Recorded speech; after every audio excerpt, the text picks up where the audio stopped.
Hujambo mwanafunzi, katika kipindi hiki tutaangalia sajili ya kituo cha posta, na tunaambiwa kwamba posta ni shirika linaloshughulika na huduma za upelekaji na upokeaji wa barua na vifurushi.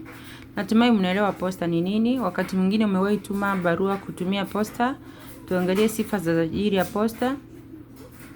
Sifa ya kwanza tunaambiwa lugha huanza kwa salamu rasmi kutoka kwa mteja au mhudumu.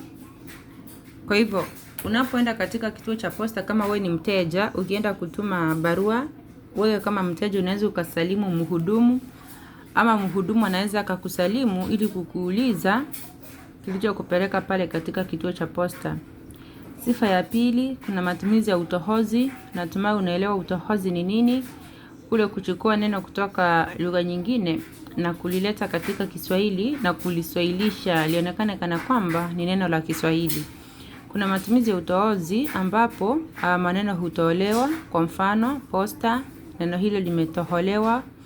Kuna maneno kama stampu, kumaanisha stamp, kuna telegramu, kumaanisha telegram, mambo kama hayo, utohozi.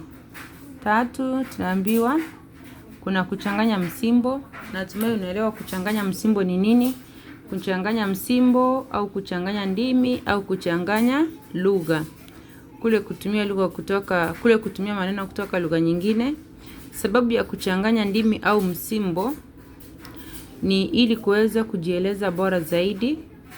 Sifa ya 4, kuna matumizi ya msamiati wa kiteknolojia. Matumizi ya msamiati wa kiteknolojia, kwa mfano kipepesi, faksi, mtandao na kadhalika. Hizo ndizo sifa za sajili ya posta ama sajili katika kituo cha posta, na hizi ni baadhi tu ya sifa, na huenda ukapata kifungu katika mtihani ambacho kimetoholewa kutoka sajili ya posta. Kwa hivyo ni jukumu lako kama mwanafunzi uweze kusoma swali na ukalielewa, na hizi ni baadhi tu ya sifa. Kwa hivyo utafanya utafiti, utaongezea sifa zingine. Sajili katika kituo cha posta. Unaelewa posta ni nini na baadhi ya sajili. Kuna matumizi ya salamu, na salamu ni rasmi, si kawaida. Matumizi ya utohozi, uelewa utohozi ni nini na sababu za utohozi.